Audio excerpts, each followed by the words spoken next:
ሰላም ጤና ይስጥልኝ ውድና የተከበራችሁ የማኦቲቭ ቤተሰቦቻችን ይህ በየሳምንቱ ወደ እናንተ የሚቀርበው የሚቆረስ ህይወት የተሰኘው ፕሮግራማችን ነው። ዛሬ በሚቆረስ ህይወት ላይ ህይወቷን ቆርሳ የምታካፍለን አዲስ እንግዳ አለችን። ዛሬ ደግሞ እንግዳችንን ስቱዲዮ አይደለም ኢንተርቪው የምናደርጋት የስራ ቦታዋ ላይ ሄደን ነው። ማናት ምን ስራ ላይ የተሰማራች ናት ሚለውን ከሷ አንደበት እንሰማለን። እሺ ስሜ ሙሉ ብርሃን ገበየሁ እባላለሁ። የምኖረው እዚሁ ሐዋሳ ከተማ ውስጥ ሲሆን ላሊ ቤሎ በሚባል ውስጥ እገኛለሁ። ሙሉ ብርሃን ትውልዷና እድገቷ የት ነው? ትውልዴ ዲላ ነው የተወለድኩት።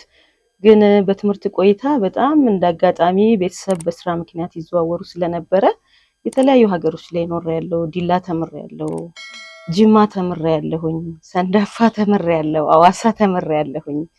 እና ያው አባታችን ኦዲተር ስለነበር በስራ ይዘዋወር ስለነበረ የተለያየ ሀገር ላይ ነው የተማርኩት። ስንተኛ ልጅ ነሽ? እኔ አራተኛ ልጅ ነኝ። የኔ ታላላቆች አሉ ሶስት ናቸው። ሁለቱ ወንዶች ናቸው። የመጀመሪያዋ ሴት ናት። ቀጥሎ ወንድ አለ፣ ከዛ ወንድ፣ ከዛ እኔ አለሁኝ። የኔ በታች ደግሞ ሁለት ወንዶች አሉ። ስለዚህ ሁለት ሴት እና አራት ወንዶች 6 ነን በጠቅላላ ማለት ነው። ወደዚህ ስራ እንዴት ተሰማራሽ? የቬሎ ስራ ከዚህ በፊት ሌላ ስራ ላይ ነበርሽ? ከዚህ በፊት በጣም ብዙ ስራዎችን ሞክሬያለሁኝ። መጀመሪያ ላይ ወደ ትዳር ከመግባቴ በፊት የጽፈት ስራ ነበር የተማርኩት ዶንቦስኮ እዛ ዲላ ላይ ማለት ነው። ዶንቦስኮ የሚባል ትምህርት ቤት ሲስተሮች ናቸው ያስተማሩንና ሴክሬታሪያል ሳይንስ ተመርቄ ከዛ በኋላ የጽፈት ስራ አገልግሎት ሰጥ ነበረ። እና እኛ ሴክሬታሪያል ሳይንስ ስንማር አይናችን በጨርቅ ታስሮ ነው የተማርነው። ኪቦርዱን አናይም፣ በቃ ሳናይ ነው የምንመታው። ግን ምንድነው እኔ ስራውን ከከፈትኩ በኋላ ሰራተኞችም ቀጥሬ ኢንተርኔት ካፌ አድርጌም ስቴሽነሪ አድርጌ አስፋፍቼ ሰራ ነበር። ግን የሚመጡት የጽፈት አገልግሎት የሚፈልጉት ሰዎች ሁሉም እኔን ነበር የሚፈልጉት። በጣም ያው ፐርፌክሽኑ እኔ ጋር ስላለ ትንሽ ድካሙ ወደኔ ሆነና እንደውም ልጆቹ ይጽፉልኛል፣ ኤዲቲንጉን ደግሞ እኔ የመስራት ስራ ያም ትንሽ አድካሚ ሆነብኝና እስቲ ሌላ ስራ ደግሞ በሞክር ብዬ ያንን ልጄን ስወልድ አቆምኩኝና ከዛ ደግሞ ወልጄ ስወጣ ለልጄ ልብስ ልገዛ እዚህ አትነት ገበያ ማዕከል ስመጣ እንደጋጣሚ ሱቅ አየሁ፣ የሚከራይ ሱቅ የሚል ማለት ነው። ከዛ ሲቆይ ዝም ብዬ ሱቁ ስልክ ላይ ደወልኩኝና ባለቤቴ እንደውም ምን ልታረጊ አለኝ። እስቲ ከዚህ ስራ መውጣት አለብኝ አሁን ዝም ብዬ የሆነ ልብስ ቤት ነገር ወይ ልጅ ወይ ሴቶች በሞክርስ የሚል ሐሳብ መጣልኝ። ለልጄ ልብስ ልገዛ በመጣሁበት ነው አትነት ገበያ ማዕከል ውስጥ እንዳጋጣሚ ተከራየሁኝ ሱቅ። ከዛ የሴቶች አልባሳት ጀመርኩኝ ማለት ነው። ከዛ በኋላ የሴቶቹን አልባሳት እየሰራሁኝ ቆየሁኝ። ከዛ በኋላ ታች ፒያሳ ፍቅር ገበያ አዳራሽ የሚባልበት ቅርንጫፍ ከፍቼ 2 ቦታ መስራት ጀመርኩ። አደረኩኝ ያኛውን የመጀመሪያው ስራዬን ልጄን ወልጄ ስወጣ አቆምኩት። ምን ሆነ አራስ ቤት እያለሁ ተሰራልኝ የነበረችው ልጅ ሱቁን አከሰረችው። ሴት ልጅ ነበር የወለድኩት። 3 ወር ቆይቼ ክርስትና አስነስቼ ሲሄድ ሱቁ ባዶ ነው። በጣም አዘንኩኝ። ከዛ በኋላ ግን አንዳንዴ በህይወት እኔ የማስበው ምንድነው ስለተበላሸው ነገር ከማሰብ ወደ አማራጭ መፍትሄዎች መሄድ ነው ህይወትን ሁሌ የሚቀይር። በእንደዛ አምናለሁ። ሲቀጥል ሁሌም ችግሮች ናቸው እኛን ወደ ተሻለ ነገር የሚወስዱን ብዬ አምናለሁ። ምናልባት ያ ነገር መበላሸቱ እኔን እግዚአብሔር ወደ ተሻለ ነገር ያዘጋጀኝ ነው ብዬ ስላሰብኩኝ ያንን ባለበት አስረክቤ እቃውን በሙሉ አንድ ማቲያስ ለሚባል ግለሰብ በአዲስ ማንነት አዲስ ስራ ጀመርኩ ማለት ነው አትነት ላይ። ያን ጥሩ የሰራው ያለ ኮሮና ገባ። ኮሮና ሲገባ ምን ሆነ ስራው በጣም ቀዘቀዘ። ከዛ በጣም ግራ ስለገባ እስቲ በዚህ ሰዓት ምን ልሰራ እችላለሁ ብዬ ሳስብ ትንሹም ወጣቱ ይዝናናል፣ ራሱን ያዝናናል። የልብስ ስራው በቃ ተዘጋ። እስቲ ባለችኝ ካፒታል ይሄ ጎን ለጎን እያለ ለምን አልሞክርም ብዬ ፑል ቤት ከፈትኩኝ ማለት ነው። ያንን 2 አመት ተኩል አካባቢ ሰራሁና ዘጋሁት ማለት ነው። ከዛ በኋላ ምን ሆነ ይሄ ኮሮና እንዳለ ለኔ አንዳንዴ ችግሮች መልካም አጋጣሚ ይፈጥራሉ ብዬ ያሰብኩት ኮሮናው እንደመጣ ምን ሰማሁኝ፣ ብዙ ወጣቶች በቃ ሳንጋባ ጥሩ የፍቅር ጊዜም ሳንረ መሞታችንማ ካልቀረ ለምን ፎቶ አንነሳም፣ ለምን ስቱዲዮ አናደርግም የሚል በጣም የሚገርምሽ እዚህ ግቢ ውስጥ ሳይ ሁኔታዎችን የኛ ስራ አይሰራ በተወሰነ መልኩ ግን መስክ ስቱዲዮ ስራ እንቅስቃሴ ነበረ።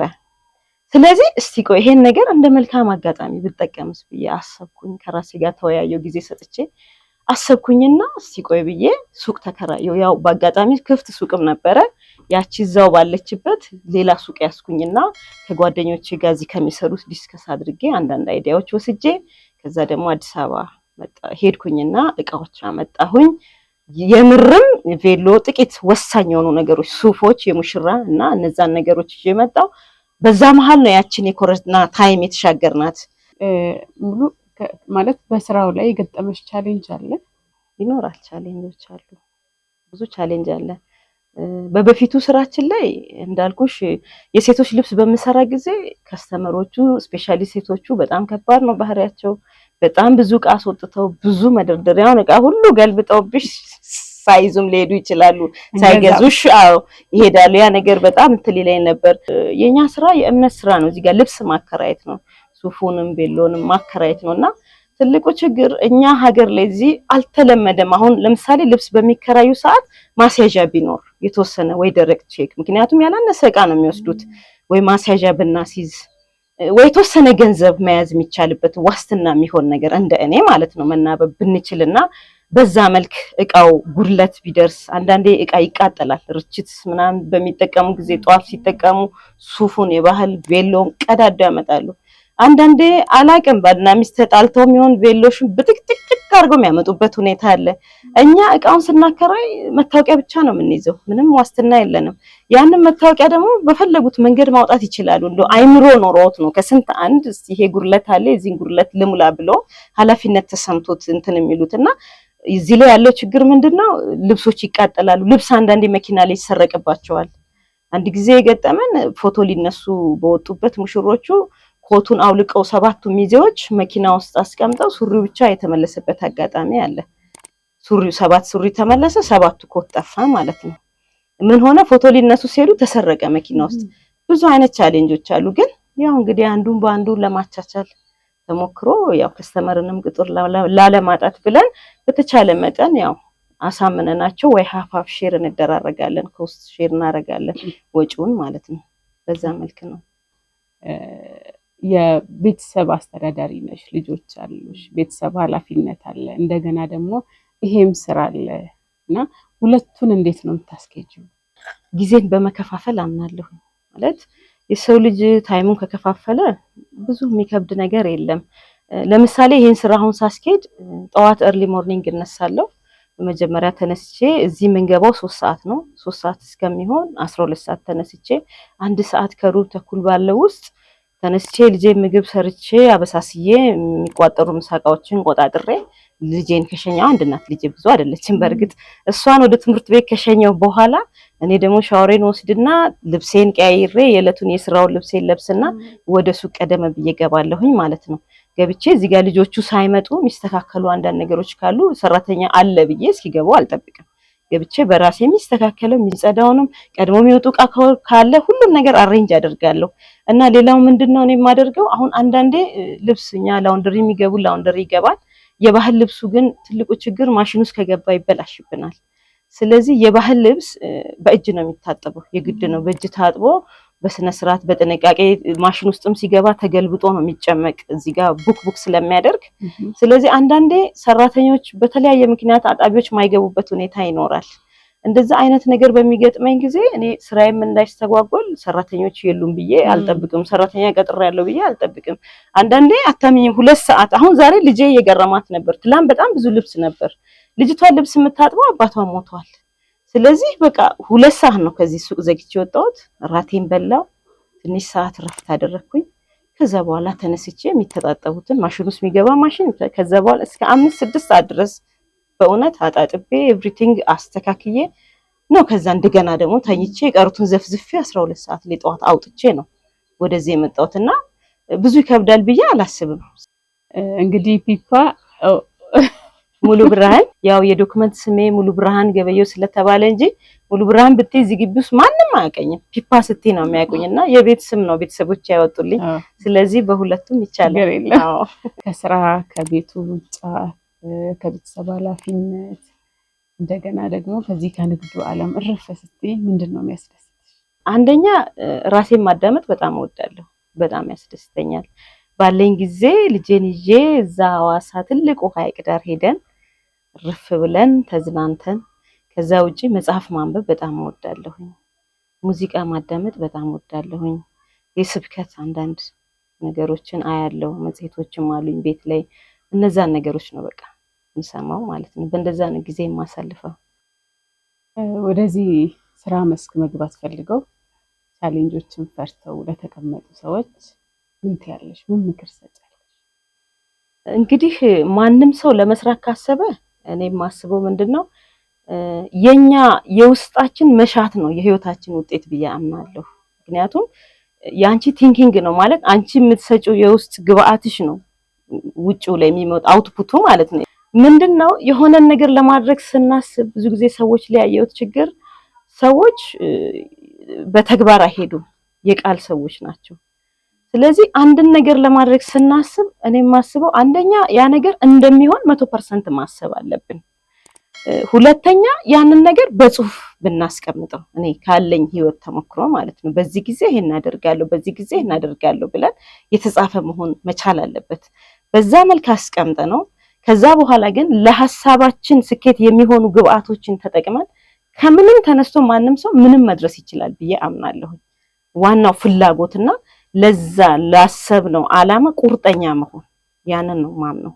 እንግዲህ ፒፓ ያድጋሚ እንደ ቬሎ አከራይነትሽ ወይም ደግሞ የቬሎ ስራ እንደመስራትሽ አሁን ላይ ብዙ ውድ ናቸው የቬሎ ክራዮችና በውድ ዋጋ ተከራይቶ ኮስቲ ነው የሰርግ ፕሮሰሱና ያንን ኮስት ሁሉ አውጥቶ ወዲያው ደግሞ ነገሮችን ችግሮች ሲገጥሙ ከመፍታት ወደ መፋታት የሚለው እየገቡ ነውና እሱን ከምን ጋር ታዩዋለሽ? እንዴት ታዩዋለሽ? እንግዲህ እኔ አንደኛ ሰዎች ወደ ትዳር ሲገቡ በተቻለ መጠን ተጠናንተው ቢገቡ ጥሩ ነው ብዬ አምናለሁ።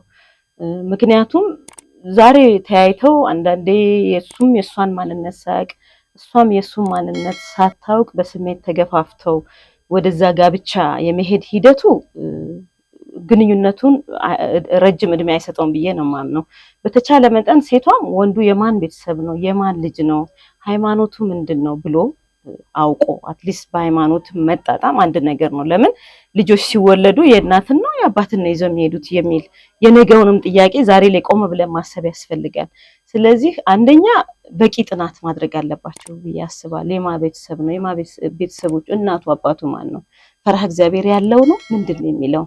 ሁለተኛ እኔ የማስበው እኔ ካለኝም ላይፍ ኤክስፒሪየንስ ሁለቱ ሰዎች ላይ ሶስተኛ ወገን መግባት የለበትም። ብዙ ጊዜ የፍቺ መንስኤ ብዬ የማስባቸው አንደኛ የኢኮኖሚ ችግር ነው ብዬ አምናለሁ። ሁለተኛ ሶስተኛ ጣልቃ ወገን ሲገባ ቤተሰብም ሆነ ጓደኛ በሁለቱ ሰዎች መካከል በፍጹም መግባት የለበትም። ከዛ ውጪ ሁለቱ ሰዎች ከተሳሰቡ ከተከባበሩ ማይሆንበት ምንም ምክንያት የለም። ኢቭን ኢፍ የራሳቸው ችግር እንኳን ቢኖር ማንንም ሰው ሳያስገቡ ራቅ ብለው ሄደው ለምን ጣልቃ ወገን ሳይገባ ማለት ነው ሶስተኛ ወገን ሳይገባ ጨርሰው አንቺ ትብስ አንተ ትብስ ተባብለው ተማምነው ህይወትን ሊቀጥሉ የሚችሉበት መንገድ ቢዘረጋ የተሻለ ነው። ምክንያቱም አንደኛ እነዚህ ልጆች ብዙም ሳይበስሉ በእውቀትም በእድሜም ብዙ ሳይርቁ ነው ቸኩሎ የተጋቡ ያሉት። ነገም ደግሞ እሱም ሆነ እሷ መፈተናቸው አይቀርም ከሌላ ሰው ጋር። ስለዚህ እንደዛ ከሚሆን ጊዜ ሰጥተን የኔ ታይፕ ምን አይነት ሰው ነው የምፈልገው፣ ምን አይነት ፈርሃ እግዚአብሔር ያለው ምን አይነት እምነት ያለው የሚለውን አጥንተን ዝም ብሎ በስሜት ተገፋፍቶ ሳይሆን በተወሰነ መልኩ ኮመን ነገር ያላቸው ቢሆኑና በዛ መልክ ተጣጥመው ክፍተት ይኖራል። አንደኛ የሰው ወሬን አለመስማት ነው። ሁለተኛ ለህይወት የሚከፈለውን ዋጋ መክፈል። እሱም ከሷ ውጪ የሚቀድም የለም፣ እሷም ብትሆን ከሱ የሚቀድም የለም። እስቲ ይሄን ነገር እንዲናርግ ወጣ ብለው ተወያይተው ችግሮቻቸው መፍታት ቢችሉ ወደ አንድ መምጣት ይቻላል ብዬ አምናለሁ። እና አንዳንዴ ምን ያለው መሰለሽ አብረን በጋራ ሰርተን እንለወጣለን ብለው የሚጋቡ ጥንዶች አሉ። እሱን እንዴት ታዩዋለሽ? ቅድም ኢኮኖሚ ሰላልሽ ከሱ ጋር ያይዘሽ እኔ በምን አምናለሁ መሰለሽ፣ በመጀመሪያ ደረጃ ቅድም እንደተናገርኩት ሁለቱ ሰዎች የሚመሰርቱት ህይወት ላይ መተማመን እና መከባበር መኖር አለበት። በመጀመሪያ ደረጃ እነዛ ሰዎች ከተማመኑ ከተከባበሩ አንቺ ትብስ አንተ ትብስ ከተባባሉ የፈለገውን ነገር ተራራውንም ቢገፉት መግፋት ይችላሉ ብዬ አምናለሁ። ግን የአስተሳሰብ ጋፖች አሉ። የሆነ መጽሐፍ አለ ወንዶች ከማርስ ሴቶች ከቬነስ የሚልና አመጣጣችንም ይለያያል የነሱና የኛ። ስለዚህ ወንድ ልጅ ያው በተፈጥሮ ጠንካራ ነው፣ ምንድነው የሚባለው ፕሮዳክቲቭ ነው፣ አምራች ኃይል ነው። ሴቷን ግን አሁን ካለው የኢኮኖሚ ክራይሲስ አንፃር ሴቷም ወንዱን የማገዝ ኃላፊነት ቢኖርባት ብዬ አምናለሁ። በተቻለ መጠን ጎን ለጎን ልጆቿን ቴኬር ያደረገች ከጎን ተጨማሪ ገቢ ልታስገባ የምትችልበት መንገድ ቢፈጠር የሱም አበረታችነት ያስፈልጋል። እዚህ ጋር ባሏም ሰፖርት። አሁን አንዳንድ ወንዶች ያለው ሴቶቹ ሰርተው እንዲመጡ አይፈልጉም አሉ። ያ መቀየር አለበት። ምክንያቱም ምን ችግር አለው? እሱ 80%ን ከሰራ እኔ 20ውን ብሞላ 100 ይሆናል ማለት ነው። በዛ መልክ እየተሳሰቡ እየተረዳዱ ቢሄዱ አንደኛ ሸክም ይቀላል ማለት እሱ የሚያውቀውን ሁሉ እሷ ብታውቅ ጥሩ ነው ብዬ አምናለሁ። አንዳንድ ቢዝነሶች ምን ይሆናሉ? በጣም ባለሀብት ይሆንና ሴቷ የቤት እመቤት ሆና የገጠመኝን ነው የምልሽ። ባሎች በሚሞቱ ጊዜ ሴቶቹ ቢዝነሱን ራን ማድረግ አይችሉም። ከዛ ይከስራል፣ መውደም የሌለበት ነገር። ስለዚህ አካሄዶችን ማሳየት፣ ትልቁን ነገር ቢሰራ ቢያንስ ትንሹን ለሷ አንዳንድ ነገሮችን ራሷ የምታካሄድበት ሁኔታን ቢያመቻች ጥሩ ነው ብዬ አምናለሁ እንጂ ወንድ ልጅ ብቻ ሰርቶ ያምጣ የሚለው ነገር በዚህ ዘመን ትንሽ ይከብዳል። ፒፓ እዚህ ለመድረሷ ደግሞ እዚህ ደረጃ ላይ እንድደርስ አግዞኛል፣ አብሮኝ ነበር የምትይው ማመስገን የምትፈልጊው አካል ካለ እድሉን ልስጥሽ። ስፔሻሊ እኔ ሴቶችን ነው ማበረታታት የምፈልገው እና ጓዳ ላይ የተቀመጡ ሴቶች ካሉ ከነገ ሳይሆን ከዛሬ ጀምሮ ራሳቸውን ነፃ እንዲያደርጉ ባሎቻቸውን እንዲያግዙ እና ለወላጆችም ተው መልእክት። አንዳንዴ ወላጆች ላይም ትንሽ ተጽዕኖ አለ። ወንዱን ወደ ትምህርት ቤት ሴቷን ወደ ማጀት፣ ያም አስተዳደጋችን ነው ተጽዕኖ እየፈጠረብን ያለው። ስለዚህ ከወላጆች ጀምሮ ያለው ነገር ሴቷንም ወንዱንም በእኩል የማስተዳደር የመምራት፣ ትምህርት ቤትም ኢቭን ማጀትም እኩል። አሁን እኔ ወንድሞቼ የሚገርምሽ በጣም ነው ስራ የሚችሉት ከኔ በላይ ማለት ነው። ሚስቶቻቸው ሲወልዱ እነሱ ናቸው የሚያርሱት። ስለዚህ ያ ነገር ለሁለቱም ቡድን ይጠቅማል ብዬ ነው ማምነው። ስለዚህ ወላጆችም ሴቷ ላይ ጫና ባያደርጉ እኩል በቃ መስራት ካለባቸው ሼር ተደራርገው ሰርተው ትምህርት ቤትም እኩል ሄደው እኩል መጥተው። እንደውም ሴት ልጅ በጣም አርቆ አሳቢ ናት። እነሱ በጉልበት ቢያግዙንም ሴት ልጅ የእድሜዋን 2 እጥፍ ነው የምታስበው። ይሄ በሳይንስ የተረጋገጠ ነገር ነው። ከዛ አንፃር ሴቶቹን ብናበረታታ ወንዶቹም ቢቀጥሉ እዛው ይቆሙ አይደለም። አመሰግናለሁ። በመጀመሪያ እንግዲህ ለዚህ ቀን ያበቃኝን እግዚአብሔርን በጣም አመሰግናለሁ። እዚህ ጋር ሲደረስ ያው ብዙ ፈተናዎች አሉ። እንግዲህ የሰው ልጅ ጨርሶ ይበላል ነው አይደል? ጨርሶ ያወራም ይላሉ እናቶች ሲተርቱና እግዚአብሔርን በጣም አመሰግናለሁ። በመቀጠል ከጎኔ የነበሩ ወንድሞቼም እህቶቼም ልጄንም እጅግ በጣም አመሰግናለሁ። እንዲሁም ጓደኞቼንም በዚህ ግቢ ያሉትን በጣም ነው የምወዳቸው የሚወዱኝ። እዚህ ለመድረስ የነሱም እጅ አለበት። ብዙ ሰፖርት በሐሳብ ያደረጉኝም ሰዎች ስላሉ ሁሉንም እጅግ በጣም አመሰግናለሁ። እሺ ፒፓ፣ ውድ ጊዜሽን ሰውተሽ ይሄን ኢንተርቪው እንድናደርግ ቤትሽን ፈቅደሽ ኑ ይውልኝ ስላልሽ ከልብ አመሰግናለሁ። እኔም እጅግ በጣም አመሰግናለሁ። እግዚአብሔር ያክብርልኝ። ውድ የማኦቲው ቤተሰቦቻችን ይህ የሚቆረስ ህይወት ነው።